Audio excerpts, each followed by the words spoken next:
So looking at you, I can see like 4 people. 33-year-old LaKesha Johnson of Milwaukee just wants to be a good wife and mother. There's a blind spot in the middle, which is really weird.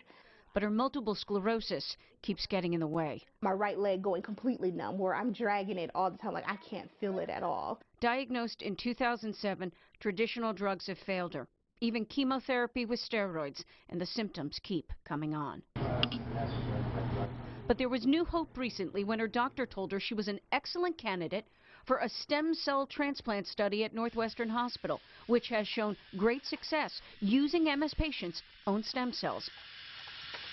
Their neurologic disability reverses, and in fact, even though after this treatment they're on no therapy for MS, they improve neurologically at 6 months.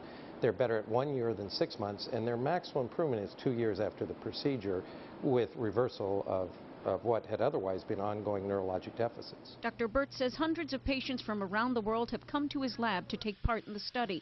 The cost, $125,000. Well, most insurance companies pay, and Medicare, which is federal, and Medicaid, which is state here in Illinois, they pay. So it is the rare insurance company that won't pay. And it just so happens that LaKesha Johnson's provider is one of those rare exceptions. This is a process of just getting certain people who have put blinders on and have just said no to be able to listen. And for this particular insurance company, I've repeatedly said I'll come, present data, talk, answer questions. Those offers have never been accepted. It's crazy because the letter that I got the first time is just about mimicking the same letter I got every last denial. It was then at the urging of a friend, when she was feeling her lowest after yet another chemo session, that Johnson did something she never imagined. She went public with her private struggle. But it's so far away. Going on YouTube to ask for money. This all started in April, May. It's now December, and my episodes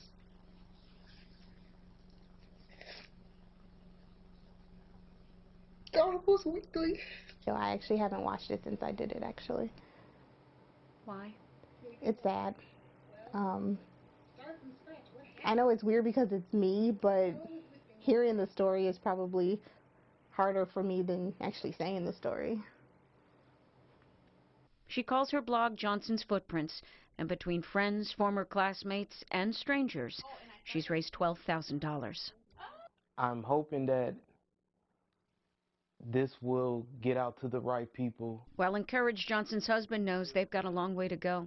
He uses his wife as inspiration not to feed into the anger, and while we visited with them, looked straight into our camera and had a message for the powers that be at Blue Cross Blue Shield, Minnesota. This is eating at our family. Imagine this being your wife, your daughter, your mother. I mean, it's different when the shoe was on the other foot. If it was you sitting in my position, you would want this done. It was devastating to know that you pay all this money for insurance, and when you get sick, you're like, I have insurance, they'll help me. Not necessarily. It's like, what are we paying for? I'm better off just not having any insurance out there at all, because $125,000, who has that much of life savings? I'm 33 years old. How much can I save, you know, in 33 years? But that's what it feels like. It's hard. Is it insulting to you that an insurance company would not respect what you're doing here and decline a patient from receiving this kind of care? Well, I'm a physician. I always look at the patient. I try to do the best for my patient. If I was this patient, I would want this procedure. Her neurologist referred her here for this procedure. Insurance companies look at things a different way. They have to look at a global perspective of all patients, and obviously, you know, they have a limited amount of resources, so they have determinations what they pay for and what they don't. What's not understood, and what is frustrating for me with this insurance company, and I've offered many times to come talk to them at their meetings where they make these decisions so they're educated about what we're doing, and they've always declined.